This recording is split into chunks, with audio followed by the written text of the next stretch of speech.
Bonjour à tous, heureux de vous retrouver en ce tout début d'année. Tout d'abord, permettez-moi de vous souhaiter une belle et sainte année à tous. Sur ce plateau de la vie des diocèses, nous recevons pour la première fois Monseigneur Vincent Jordi. Bonjour. Bonjour.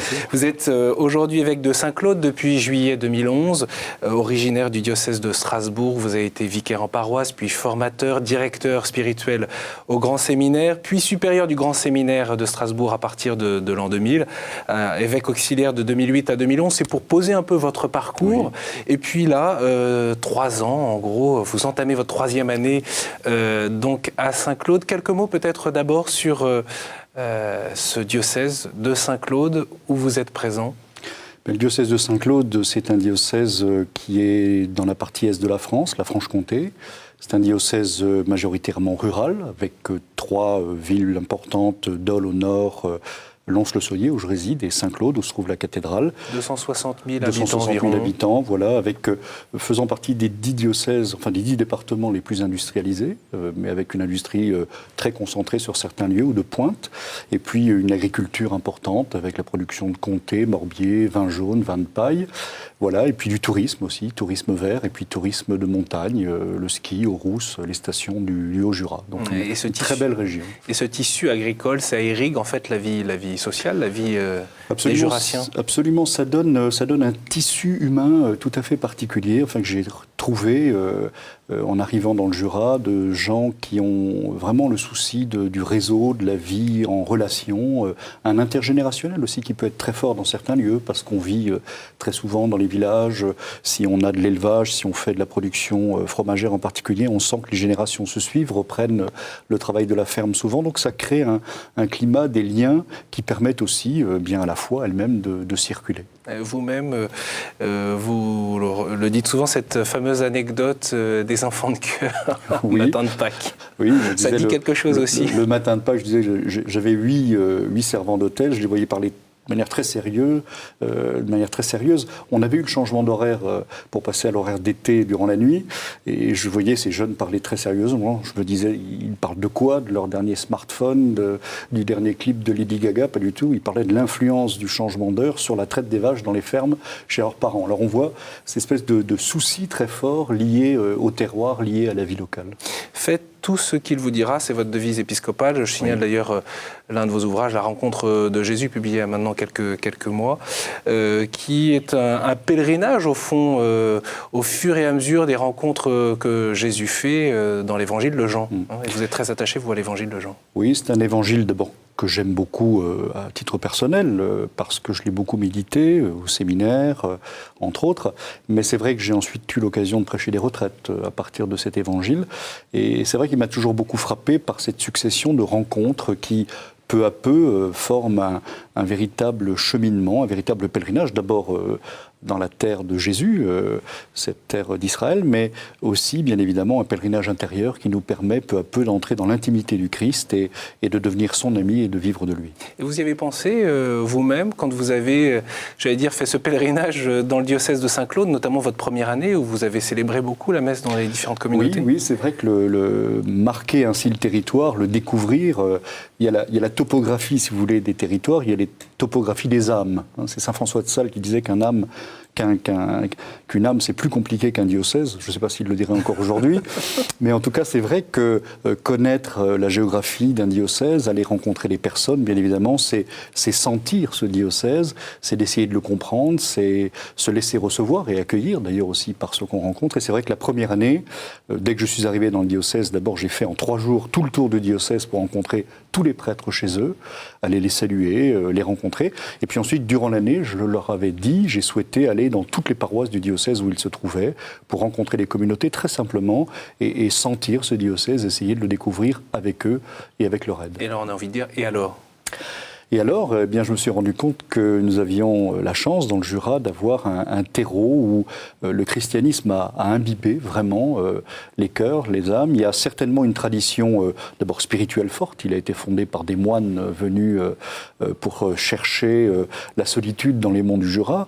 Mais il y a aussi eu, je dirais, durant plusieurs siècles, bien évidemment, un christianisme, un catholicisme présent. Et puis les mouvements d'action catholique au XXe siècle qui ont beaucoup marqué. Le CMR est encore très présent dans des diocèses, mais aussi, par exemple... CMR chrétien en monde rural. Hein. Voilà, exactement. Les équipes du Rosaire qui sont très présentes, et puis d'autres réalités qui font qu'il y a ça et là des lieux, bien évidemment, où la foi est plus difficile, mais on sent quand même qu'il y a un réseau, en particulier dans le monde rural, où la foi, la paroisse, la vie paroissiale est une chose vraiment importante. Monseigneur, je vous propose une petite plongée lors d'un rassemblement. C'était mi-novembre. Les 6e et les 5e étaient invités à se rassembler à Lons-le-Saunier autour d'un thème, la foi pour tous. L'une de nos journalistes, Marine Wolf, était sur place. On regarde. Comment on ouvre nos cœurs à Jésus? Moi, personnellement, ça m'est tombé dessus comme ça, quoi. J'étais dans un rassemblement, d'ailleurs c'était à Lourdes. Là, j'ai senti que mon cœur il venait d'être habité par Dieu. Les témoignages sont des moments forts de cette journée de rassemblement. Ils sont plusieurs à être venus parler de leur rencontre avec Dieu aux 365 6e et 5e présents venus de tout le Jura. Ces témoins n'ont pas été choisis par hasard. Ils sont tous jeunes. Les organisateurs espèrent ainsi changer le regard des collégiens sur l'Église. Aux messes du dimanche, la moyenne d'âge est plutôt élevée. Alors là, ils voient des jeunes comme eux, qui sont heureux de croire et qui donnent envie. Moi, j'ai été touché aussi plusieurs fois dans ma vie par des témoignages. Et du coup, si ça marche pour moi, et puis si ça marche en fait pour l'Église, parce que c'est comme ça qu'elle se construit, j'y participe. Ce qui me touche, c'est qu'ils consacrent tant de temps pour Dieu, en fait. Et puis, ça, il n'y en a pas beaucoup qui le font. Des témoignages d'amour qui permettent une rencontre personnelle avec le Christ. À travers différents ateliers, les jeunes ont notamment pu découvrir la prière, une façon de les aider à entrer en intimité avec Dieu. C'est une rencontre qu'on est en train de vivre à Jésus. Vous commencez à le connaître. Alors vous allez lui dire, Jésus, voilà ce que je sais de toi. C'est un âge où on commence à se détacher un petit peu de ce qu'on peut nous dire nos parents. Et donc c'est important qu'ils s'approprient cette foi. J'ai appris un peu plus la vie de Dieu. Et puis ça m'a prouvé que c'était important de prier et puis de penser à lui. Je le faisais quand j'avais du temps, mais après je me suis rendu compte qu'on en avait besoin. Ça nous aide à se confier à quelqu'un qui nous comprend ou qui sait ce qui s'est passé dans notre vie. Avant, je pensais que Dieu il te parlait comme une voix. Écoute-moi! Et puis en fait, non, Dieu, tu l'entends pas, tu le sens en toi. Elle est faite pour vous plaire à vous et puis pour avoir envie de prier avec votre bougie à vous à la maison. Un cheminement intérieur qui devrait permettre à ces jeunes d'afficher leur foi pour la partager sans crainte. J'ai appris qu'on n'était pas les seuls chrétiens, qu'il y avait beaucoup de monde autour de nous. Moi, personnellement, des fois, j'ai peur de leur dire, moi je fais des prières tous les soirs. Aujourd'hui, ça sert aussi de montrer qu'en fait, il faut afficher de l'amour et que c'est que du bonheur. Il ne faut pas avoir honte et justement oser l'afficher, comme disait le pape François aussi, aller aux périphéries. Et on espère qu'eux, ils iront en périphérie chez leurs camarades, les inviter une fois à une messe, à un rassemblement, au caté. J'espère que ça va être le début. La journée s'est clôturée par une célébration, là encore avec un temps d'enseignement. Aujourd'hui, dans le diocèse, plus question de vivre sa foi cachée. Le message, allez partager votre joie de croire.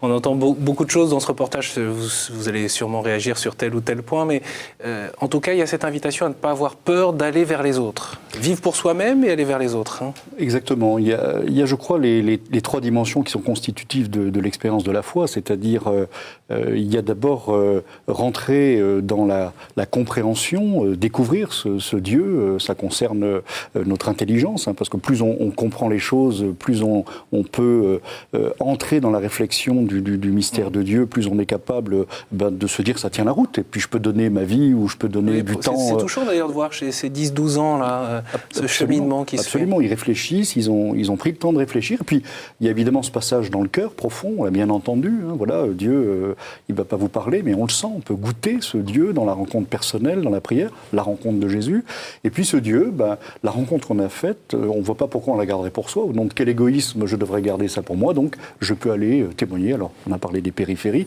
mais les périphéries sont parfois très proches de nous. En tout cas, on sent une vraie liberté ou une capacité à dire la foi. C'est pas toujours évident chez chez des jeunes de cet âge-là. C'est vrai.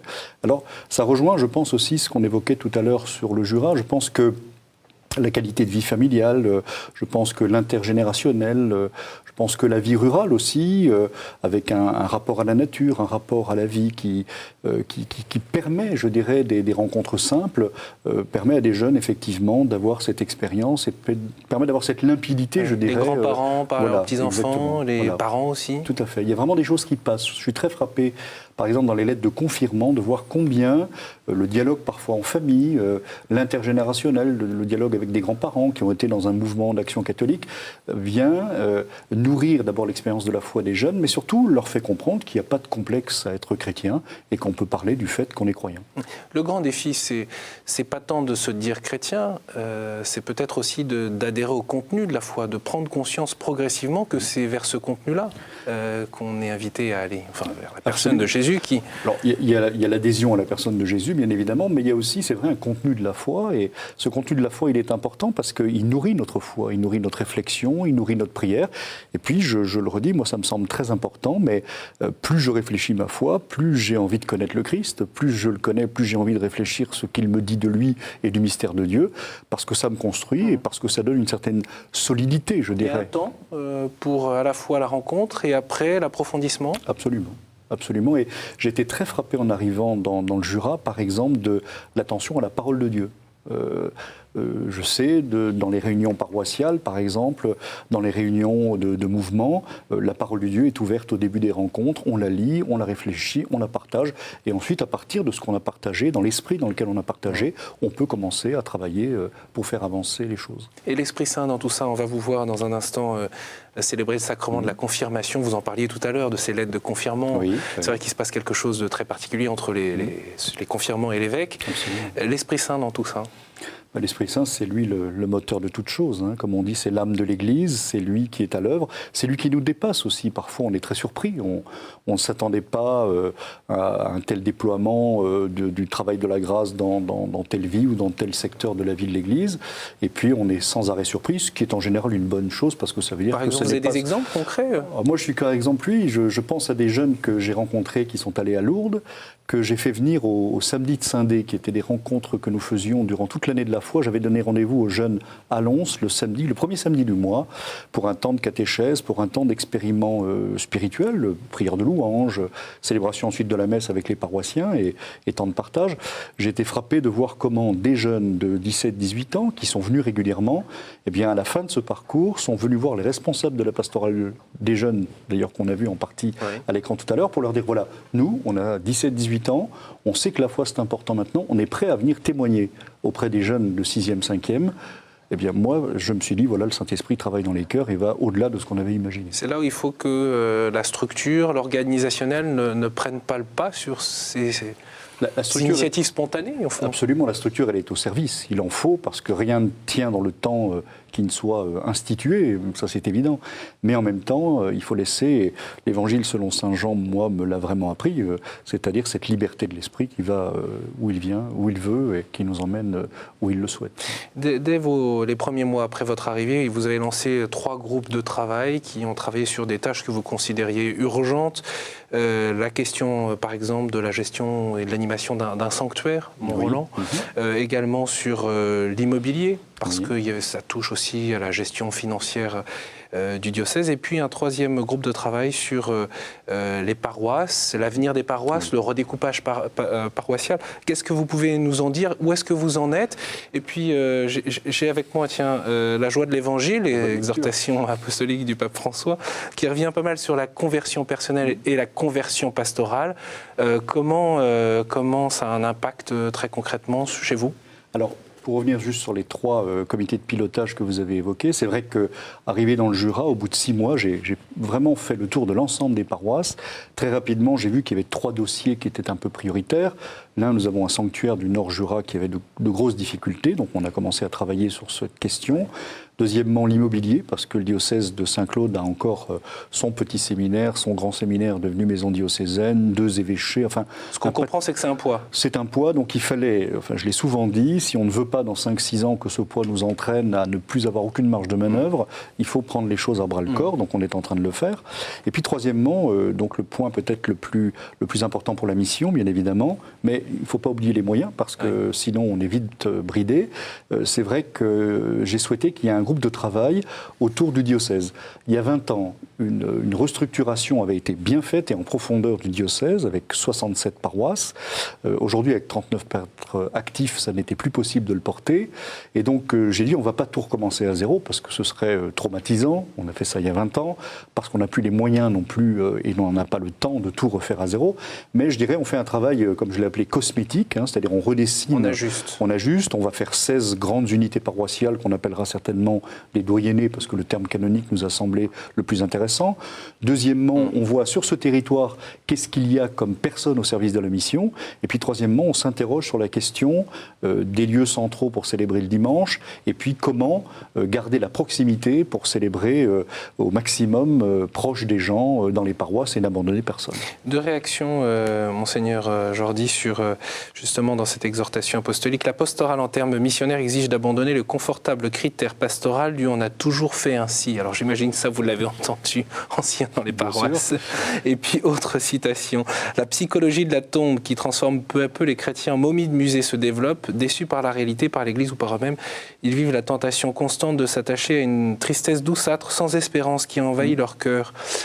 Je continue la citation, comme le plus précieux des élixirs du démon, c'est une citation de Bernanos.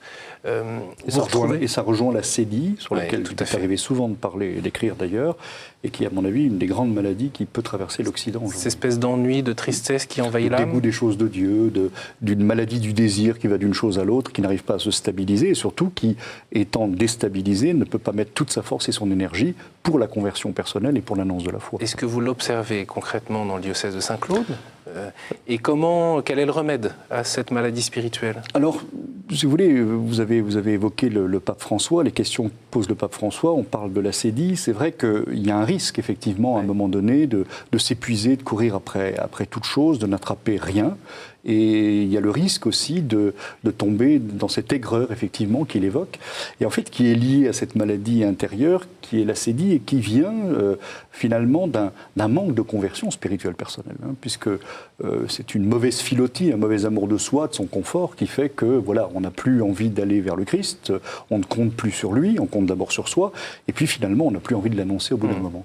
Alors moi, dans le Jura, je ne vois pas nécessairement ça, ça peut arriver, bien évidemment, mais je vois surtout qu'il y a une chose qui est très intéressante, c'est que finalement, d'ailleurs de manière générale je pense en France, la période de l'histoire dans laquelle nous sommes, au niveau de la société d'ailleurs, mais aussi de l'Église, finalement nous accule à aller vers l'essentiel. Moi, c'est ça ce que je vois de tout à fait passionnant, c'est-à-dire, grosso modo, on n'a plus le choix. C'est-à-dire on est obligé de se remettre devant le Christ. Comme si on avait eu le choix, ceci dit. Je pense qu'on a eu le choix à certains moments. Je pense qu'il y a eu des moments où voilà, on avait une certaine abondance qui nous permettait de prendre plus de temps. Aujourd'hui, je dirais, eh bien, nous sommes poussés par les circonstances, on l'a bien vu dans l'histoire de l'Église récente, nous sommes poussés à aller vers le Christ, à revenir au Christ, c'était tout le sens du jubilé déjà de l'an 2000, à retourner vers Jésus parce que c'est lui qui est la source de notre vie chrétienne, à nous nourrir de lui, à vivre une vraie expérience spirituelle et pas simplement une espèce de psychologisation des rapports humains, que dénonce d'ailleurs le pape lui-même en particulier, et puis de nous dire, voilà, ce bonheur, cette joie de l'Évangile que nous avons de rencontrer Jésus, de vivre de lui, pourquoi est-ce que je la garderai pour moi? Et surtout, si je ne l'annonce pas, je deviens aigri. C'est-à-dire, la guérison de la cédille, c'est aussi sortir de soi. Si je ne sors pas de moi par amour pour l'autre, eh bien, il y a quelque chose qui meurt en moi. Vincent, Arthur, Marc et les autres, portraits de prêtres du Jura, c'est le titre d'un livre publié récemment sur 12 prêtres du diocèse. Alors peut-être que c'est une manière, justement, je sais pas, de faire découvrir aussi d'autres aspects, d'ouvrir les espaces du témoignage pour des prêtres du diocèse. Ils ont accepté qu'un photographe s'immerge dans leur vie pendant 48 heures. Avant de vous faire réagir, je vous propose d'écouter le photographe qui raconte cette aventure, Yves Regaldi, touché par ce monde de l'Église, et puis bien sûr l'un des prêtres qui témoigne dans ce livre. Moi, ça m'a séduit, puisque effectivement c'est un monde que je connais peu, et c'est la raison pour laquelle j'étais séduit. Parce que je pense que c'est quand même important de rentrer dans les mondes qu'on connaît peu, voilà, aussi bien d'un point de vue intellectuel que photographique. Il y a eu des moments très différents avec chacun des prêtres qu'on a rencontrés. On a rencontré des gens dans des maisons de retraite, on a rencontré des gens à l'église, on les a rencontrés à la ferme, avec des animaux, etc., etc. Ce qui est séduisant, c'est dans l'idée de rencontrer une douzaine de personnages qu'on ne connaît pas, a priori, pour lesquels il va falloir, je ne sais pas comment dire, se laisser surprendre. Les prêtres, on les connaît dans leurs activités, quand ils président une Eucharistie, quand ils sont dans leurs activités, catéchèse, rencontre d'adultes, animation de paroisse et tout ça. Mais nous avons aussi une personnalité comme tout le monde. Et puis, nous avons peut-être aussi des virus qui nous travaillent et auxquels on cède parfois et qui font que notre vie, elle est ce qu'elle est, même si elle n'est pas forcément connue de nos paroissiens. C'était l'occasion de présenter un visage qui n'est pas forcément connu de tout le monde. Une manière de découvrir l'humanité de ces prêtres. Vincent, Arthur, Marc et les autres, portraits de prêtres du Jura. Quelle était votre idée, Monseigneur Jordi? Pourquoi vous avez soutenu ce projet? Alors d'abord, c'est le responsable de notre observatoire Foi et Culture qui est venu me voir avec ce projet, qui m'a tout de suite enthousiasmé. On était dans l'année de la foi. Et faire un livre sur les prêtres, c'était une manière de dire, voilà des hommes qui ont donné leur vie pour la foi, pour annoncer le Christ. Et quelle est justement leur vie? Quelle est leur vie à la fois de pasteur, de prêtre, célébrant, annonçant la foi, mais aussi, je dirais, leur vie personnelle, leur humanité. D'une certaine manière, quand on voit certaines photos, on peut se dire, ça désacralise un peu l'idée qu'on se fait du prêtre, de la célébration. Ça veut dire que les prêtres ont aussi été appelés avec leur humanité, avec leur qualité, avec leur passion. Et ça veut dire aussi que, voilà, ce sont à la fois, c'est vrai, des hommes qui célèbrent. On les voit à l'autel, on les voit en train de confesser, on les voit en train de faire de la catéchèse, mais on les voit aussi dans ce qui constitue leur rapport à la vie, toute simple, à partir de laquelle aussi ils enrichissent leur expérience de l'humanité et qui leur permet aussi de mieux comprendre ceux vers qui ils sont envoyés. C'est une approche plus, entre guillemets, réaliste de la vie des prêtres aujourd'hui? En tout cas, un regard réaliste, un regard de découverte. Yves Régaldi l'a bien dit, n'est pas particulièrement habitué au milieu d'église, donc ça lui permettait d'avoir un regard peut-être neuf sur la réalité de ce que nous représentons. Et ça lui a permis, je pense aussi, d'attraper par son objectif, la photo noir et blanc donne aussi un grain particulier, d'attraper des moments d'existence qui constituent le cœur de ces prêtres, qui ont donné leur vie. Oui. Et qu'est-ce que vous aimeriez que des jeunes qui se posent la question de la vocation retiennent, peut-être à travers cet ouvrage, mais plus généralement à travers le témoignage de la vie des prêtres? D'abord qu'il y a vraiment des vies données, parce qu'on le sent bien avec la fidélité des prêtres âgés, le témoignage qu'ils donnent. Ensuite, qu'ils comprennent qu'il y a cette variété. Je veux dire, être prêtre, évidemment, c'est être ministre du Christ, ministre ordonné, mais on n'est pas dépersonnalisé par le fait qu'on vient à la suite de Jésus. La rencontre de Jésus, suivre Jésus dans l'Évangile, c'est rencontrer 12 apôtres qui sont bien différents les uns des autres, avec leur vie, mais qui mettent à un moment donné, quelqu'un au centre de leur existence, qui se décentre en profondeur pour qu'un autre devienne le centre de leur vie et transforme leur existence. Il y a 3 séminaristes actuellement dans le diocèse de Saint-Claude. Vous avez eu la joie d'ordonner au printemps dernier Africain Mutabazi, originaire du Rwanda. C'était aussi une belle aventure, ça, pour l'église du Jura.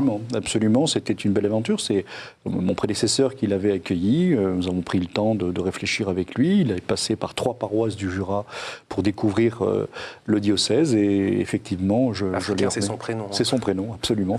C'est original, mais pour un Rwandais, oui, il a ce prénom qui le fait aujourd'hui être à Champagnole, où il est à la fois à l'hôpital et puis dans un secteur paroissial vaste et absolument splendide. C'est sur les plateaux du côté de Champagnole-Nozorois. À quoi tient pour vous la pastorale des vocations dans un diocèse comme le vôtre? Bon, c'est très mystérieux, c'est une alchimie très complexe. J'ai vu ça à Strasbourg comme supérieur du séminaire. Je crois qu'il y a nécessairement le témoignage, c'est vrai, mais pas toujours celui qu'on attend. Moi, j'étais frappé parfois de voir des jeunes gens frapper à la porte du séminaire, pas seulement parce qu'ils avaient eu un jeune vicaire, mais c'est parfois le témoignage d'un prêtre âgé, d'un prêtre, sa fidélité qui les avait touchés.